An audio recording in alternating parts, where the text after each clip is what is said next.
Welcome back to my channel. This is Ingenious Giacomo, and today I had an issue with a drain. Actually, it was for a bathroom. Technically, the toilet was backing up because it goes into this drain. It's the second floor of a building, and that's the access point of my drainage system. And luckily, I had one of my little tools here. Let me show you. That's technically, it's called a Bladder. They sell the plastic one, a Harbor Freight. This is a professional one. This is not cheap. It's like $28, $30 because it's made of cloth and it lasts several times. So the moment you open the water, this thing expands into the pipe and it start pulsating water down just one way, like boom, boom, boom, like in little pulses. And Harbor Freight is actually, they have the plastic version on Depot and Lowe's. Harbor Freight is like half of the money, but the plastic one several times I had it where it burst.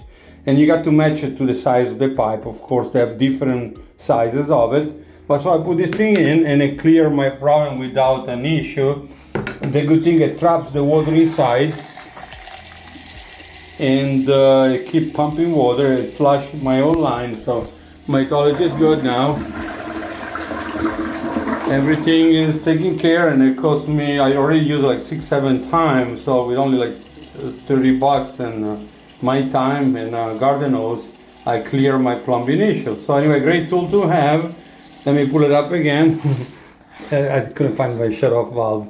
So anyway, that's it. That's it's called a drain bladder, they call it, like I think drinking. Anyway, they have several names for it, but it's an expansion device who goes into any kind of drain, and you have enough room to put it in, of course. And then you open the water and it starts pulsating, and luckily it doesn't send the water back out. The water you see on the floor was from me, but that's it.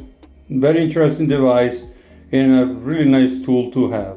Thank you again for watching. This is Ingenious Giacomo, and today we clean drain line. It was giving me issue because it was partially blocked.